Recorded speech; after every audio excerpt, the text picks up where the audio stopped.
വിശുദ്ധ പൗലോസ്ലീഹ ഗലാത്യക്കാർക്ക് എഴുതിയ ലേഖനത്തിൽ നിന്നുള്ള വായന.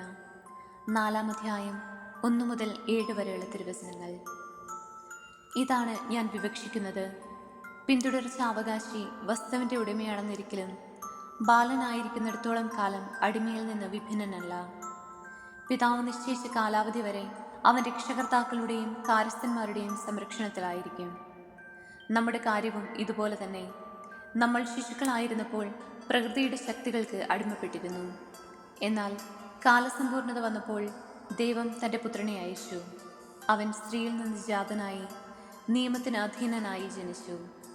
അങ്ങനെ നമ്മെ പുത്രന്മാരായി ദത്തെടുക്കേണ്ടതിന് അവൻ നിയമത്തിന് അധീനരായി കഴിഞ്ഞവരെ വിമുക്തരാക്കി.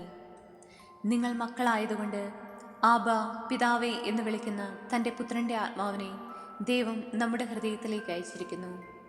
ആകയാൽ നീ ഇനിമേൽ ദാസനല്ല, പിന്നെയോ പുത്രനാണ്. പുത്രനെങ്കിൽ ദൈവഹിതമനുസരിച്ച് അവകാശിയുമാണ്.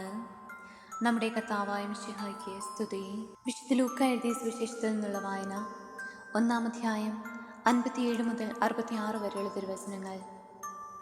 എലിസബത്തിന് പ്രസവ സമയമായി. അവൾ ഒരു പുത്രനെ പ്രസവിച്ചു.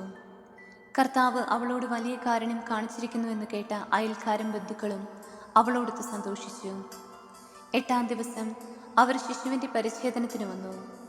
പിതാവിൻ്റെ പേരനുസരിച്ച് സഖറിയ എന്നവന് പേര് നൽകാൻ അവർ ആഗ്രഹിച്ചു. എന്നാൽ ശിശുവിൻ്റെ അമ്മ അവരോട് പറഞ്ഞു, അങ്ങനെയല്ല, അവൻ യോഹന്നാൻ എന്ന് വിളിക്കപ്പെടണം. അവർ അവളോട് പറഞ്ഞു, നിന്റെ ബന്ധുക്കളിൽ ആർക്കും ഈ പേരില്ലല്ലോ. ശിശുവിന് എന്ത് പേര് നൽകാനാണ് ആഗ്രഹിക്കുന്നതെന്ന് അവൻ്റെ പിതാവിനോട് അവർ ആംഗ്യം കാണിച്ചു ചോദിച്ചു. അവൻ ഒരു എഴുത്തുപലക വരുത്തി അതിലെഴുതി, യോഹന്നാൻ എന്നാണ് അവൻ്റെ പേര്. എല്ലാവരും അത്ഭുതപ്പെട്ടു. തൽക്ഷണം അവൻ്റെ വായ് തുറക്കപ്പെട്ടു, നാവ് സ്വതന്ത്രമായി. അവൻ ദൈവത്തെ വാഴ്ത്തിക്കൊണ്ട് സംസാരിക്കാൻ തുടങ്ങി. അയൽക്കാർക്കെല്ലാം ഭയമുണ്ടായി. യൂദയായിലെ മലനാട്ടിലെങ്ങും ഈ സംഗതികൾ സംസാര വിഷയമാവുകയും ചെയ്തു.